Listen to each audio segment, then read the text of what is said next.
छोटू sound बहरी के YouTube channel में अपने सबक स्वागत अछि। यही चैनल के लाल बटन दबा कर सब्सक्राइब करू और घंटी के निशान सेहो दबाबू। और होली खेले रघुबीरा या मध में होली, होली खेले रघुबीरा, होली खेले रघुबीरा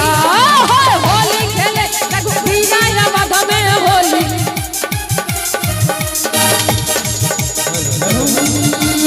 इनका के हाथ कनक पिचकारी, कनक पिचकारी, किनका के हाथ अमीरा, किनका के हाथ अमीरा या मध में होली। होली खेले रघुबीरा मध में होली खेले, अरे होली खेले रघुबीरा या मध में होली खेले।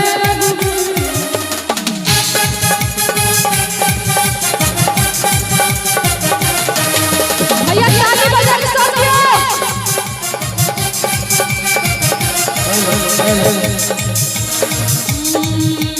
राम जी के हाथ में कनक पिचकारी,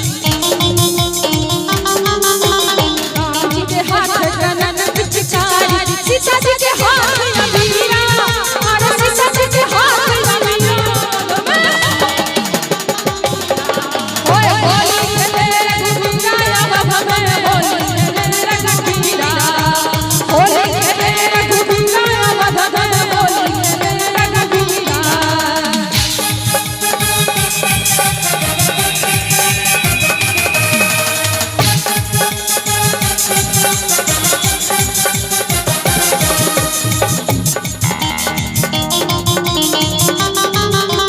किनका का गाल रंग रचनाल,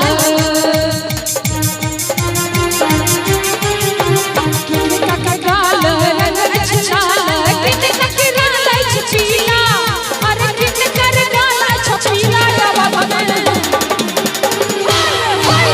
होली खेले रघुबीरा या मध में होली खेले रघुबीरा, अरे होली खेले रघुबीरा या मध में होली खेले रघुबीरा।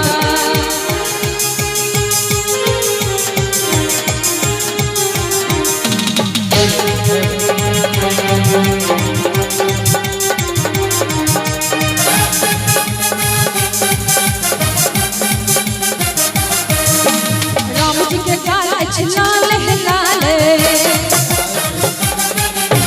राम जी के गाल अछि लाल है लाल, सीता जी के गाल अछि पीला, और सीता जी के गाल अछि पीला या मध में होली खेले।